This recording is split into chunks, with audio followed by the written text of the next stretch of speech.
Hi there, Michelle Shelton here, designated broker of life real estate. And what I want to talk to you today about is the buyer advisory. So as a buyer, we have a process we call your due diligence. And that means you need to do your own research, investigations, inspections. You want to use qualified inspectors. If you have questions about legal or taxes, we're definitely not attorneys and we're not CPAs. So you want to reach out to those individuals and check all of these things during your inspection period. Your inspection period by default in our contract is 10 calendar days. Now that can be changed, but typically it is 10 calendar days. We walk you through all of these things prior to you getting into a contract so that you understand fully. And what we're doing is breaking them out here in segments and doing videos on them just to educate you at a little bit slower pace. Sometimes if you can not stuff the whole elephant in your mouth, it's a little bit easier because once you've decided to purchase a home, then everything is moving very, very quickly.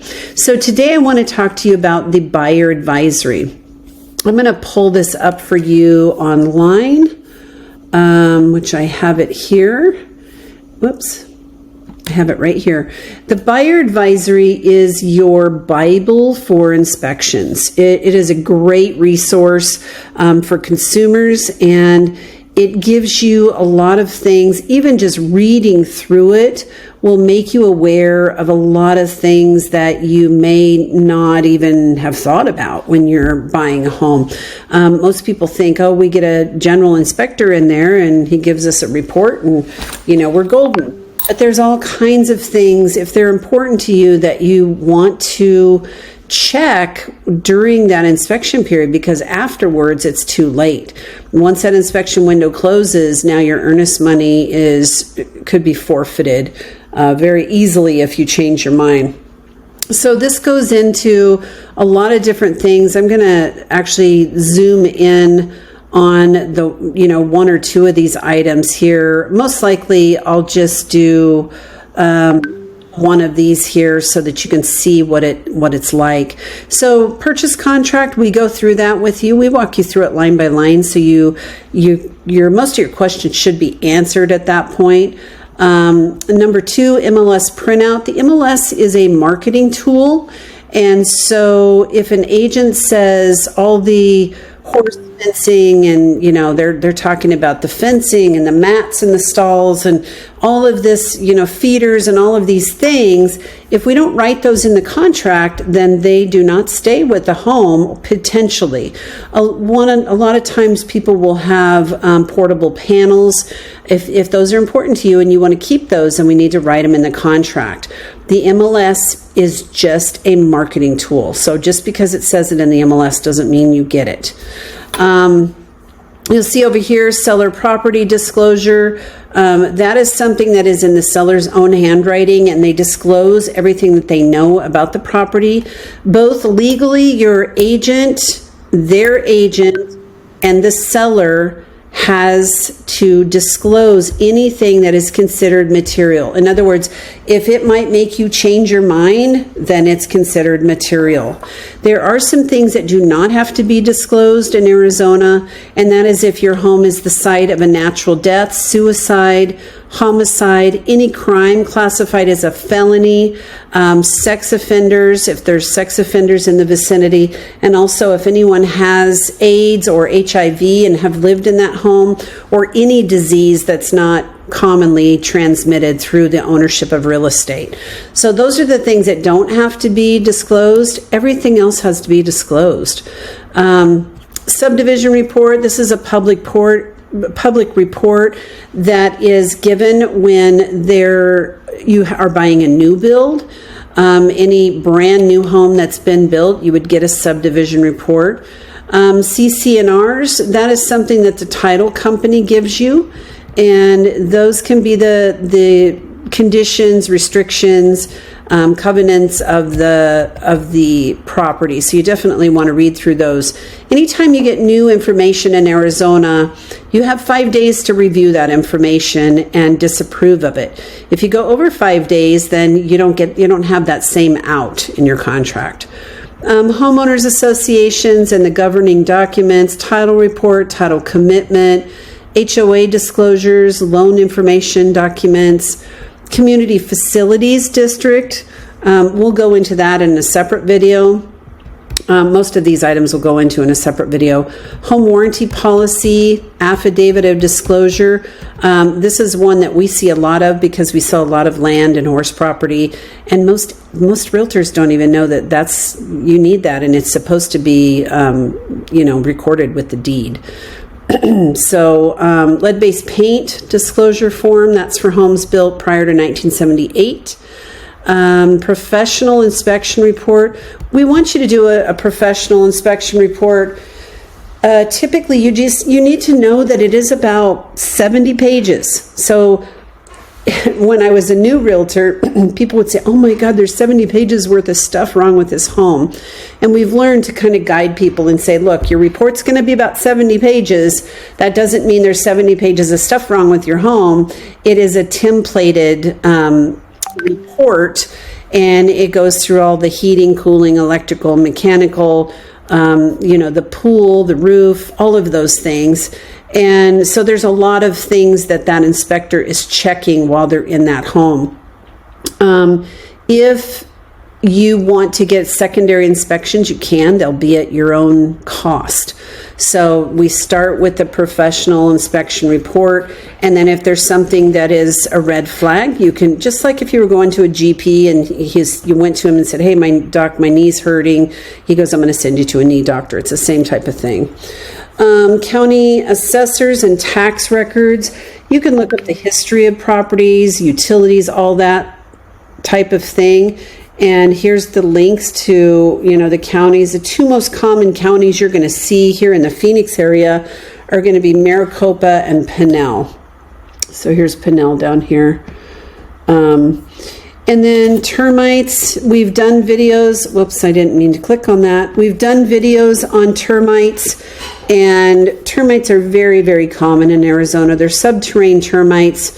So, they can definitely do some damage and need to be treated, but they are not the type of termites you see in the coastal areas where they have to come in and tent your home, and it's thousands and thousands of dollars to treat them. Usually it's anywhere from $300 to $1,200 to treat them, depending on what you get done and how you do it.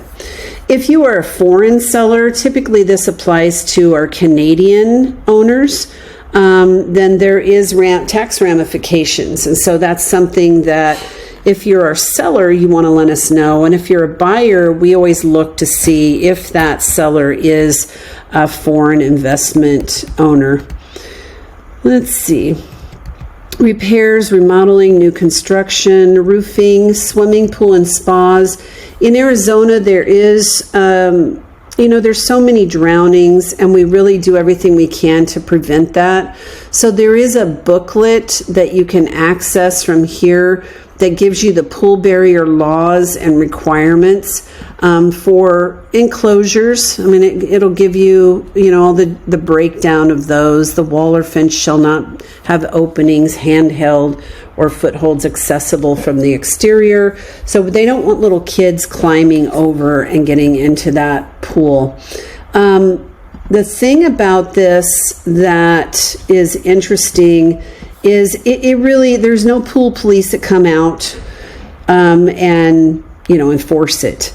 So you really want to do your part. Some of the things that we see most often is people will put a chain link fence around their pool. That's not even close to being a solid barrier, because a kid could climb over that really easily. The other thing is the gates open in. When they put their block fence in, they put the gates to open in. Those gates need to open out, so that if a little kid comes and pushes on it, they're not going to be able to gain access to your backyard pool. Those are just a couple of the things, but they have all kinds of rules there around that. I've gotten pretty good at noticing them when I'm showing a home to a buyer. I'll say, see this thing on the fence over here? This really isn't a proper pool barrier, and you may want to address that. It's not going to stop the sale. The inspector may or may not point it out. But you definitely don't want a kid to drown in your pool. So, please take care of those items. Let's see, what do we have here? Sewer, you can scope the sewer. I've had clients do that. I usually don't recommend it unless it's an older home in Phoenix. They have a big tree in the front yard. There's reasons. If there's a septic tank and they've planted an orchard on top of it, then yes, I will definitely recommend that. But you want to look for those kinds of things. It's really, really rare that the sewer line will be bad on some of the newer homes, just because the trees aren't typically big enough, and tree roots is the number one reason the sewer line will go bad. If it's an older home, it may have the Orangeburg piping, which is just like cardboard underground. So the tree roots just go right through it, and those are definitely ones that I recommend people will scope them and see what they have for their sewer line. This is a wealth of information. It goes into previous flood, fire, soil problems, pests, water and well issues, endangered and threatened species. If there's a pygmy owl in your backyard and that's something that is a concern to you, then you can even inspect for pygmy owls. I mean, there's just a wealth of information here. Death and felonies on the properties. Remember, this is one of the things that I said they do not have to disclose. So there's a resource here to help you do some of that research yourself. But the best way I have found is just to go and meet the neighbors. If you're not comfortable meeting the neighbors, then we definitely are happy to go with you, either Emma and I or both of us. And we want to make sure that you have an opportunity to meet them and ask them questions. It's good to have a list of formal questions when you ask them, whatever's important to you. Because I've sold some homes that had some crazy neighbors and we had to disclose them, and it definitely harmed their sale. It's one of those gray areas, because if the person has a disability, a mental disability, then they're protected under Americans with Disability Act.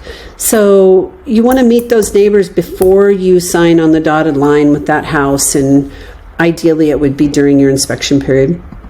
Insurance claims history, we get that for you. Other property conditions such as plumbing, heating, cooling, electrical, I already spoke about that. Environmental concerns, sex offenders, that does not have to be disclosed. So this is a great resource. You can go here, and there is a nationwide sex offender website. You can look it up by location, put your address in there. It shows you their picture and the whole enchilada. But just a really, really great resource. And you'll see at the very bottom, you can also look up schools, zoning. A lot of times people want to put in a pool or something. Again, great resource. Drive around the neighborhood. So this is another thing that we recommend that you do, is drive around the neighborhood, different days, different times of the days, go on the evenings, the weekends. And I can tell you, in my career, of the hundreds of homes I've sold, there's been 2 people that canceled because of this. I was glad I told them to do it, because the one couple had they were buying a home out in Johnson Ranch, and it was next to a green belt, and they went out there at 7 in the morning on a weekday, and that's where the bus stop was. So they had kids in and out of the front yard of that home, and so they canceled because of that. They would have never known that, nor could I have known that. Sometimes people expect their realtor to be all-knowing. We point you in the right direction for a reason, because we can't possibly, there's millions of people in Phoenix, and I don't know how many millions of homes, but there's so many homes. There's no way we could know all the areas and everything that's going on with them. So, and we also don't know what's important to you. What's important to me and what's important to you might be 2 different things. So drive around the neighborhood, different times of the day, different days. Talk to the neighbors. We already talked about that. Investigate your surroundings. Do Google Earth and walk around and see what's going on in other people's backyards. I've had people, look at the neighbor and go, man, he's a hoarder. I mean, you're going to have rats and you're going to have critters and stuff. So these are some of the things that you can really become aware of. Market conditions advisory, that's been kind of big this year because the market was going up very, very quickly. It was super aggressive, and now it has come back down. We're in January of 2023 at the time of this video, and this January is very strong. We've got buyers coming out again, but there for a while, the buyers were really quiet. There wasn't a whole lot going on. Wire fraud, this is something that we also advise you on, and we have a disclosure that we bring forward and go through with you. And then there's different things, about being a realtor versus a real estate agent. Those are two different things. And there's some links here that you can go to the National Association of Realtors and, look up buying a home with a realtor at realtor.com. Fair housing, disability laws, we follow all of those. And then we do have you autograph saying that we've given you a copy of this. We hope you'll read through it because it is a really, really good resource when you're doing your inspections. Where can you find this document? Well, Emma and I both on our signatures, we have a link to Linktree. And I think mine is askmichelleshelton.com. Oh, I don't think you have to put the .com on there. Let me take that off. Ask Michelle Shelton. This is my Linktree. And there's a little video there with me doing an introduction. You can leave a review. You can read our reviews. You can see my resume. You can contact us, schedule a listing appointment. We do have free homebuyer workshops. You can schedule a workshop from here. And then this is for real estate agents. We have a referral company. So if you are looking to buy a home in another city or state, we actually have a nationwide referral network, and we can actually help you with that. It's always kind of fun when we do that because we put a lot of research into asking agents. I mean, it's like, what was your toughest? We don't just go, hey, I have a referral for you and throw a name at them. We actually dig in pretty extensively and ask them questions like, what was your most difficult transaction? How did you get through that? And how do you like to communicate? And how does your team run if you have a team? If you're an individual, how do you negotiate a contract? I mean, we ask some pretty tough questions, so it's pretty difficult to get on our referral list if you don't know your stuff. I don't know that any of our agents don't. But if you go to this last one, it says Arizona Buyer Advisory, inspect what you expect. And it's there, and all these links should be active on that document. If you go to Emma's Linktree, she is linktree.com/Emma Shelton, and you'll see Emma's information here. You'll get to meet Emma, read her reviews, kind of very similar, schedule listing appointments, schedule buyer Zoom call, and get to know her with her resume. Or we have a direct link to the buyer advisory, so you can find it there. I hope this has been helpful. I know it's a little bit long, but definitely if you're looking at buying a home in Arizona, we want to be your go-to realtor. We want to earn your business, and this document is a great way to start your inspections. Please leave us a thumbs up and subscribe, and make sure you ring that bell so that you don't miss any of our videos. And we would love to hear a comment from you. If there's something you'd like to see that we haven't done or something that we need to clarify, please leave us a comment or just say hi. That's okay too. All right. Have an amazing day. Take care.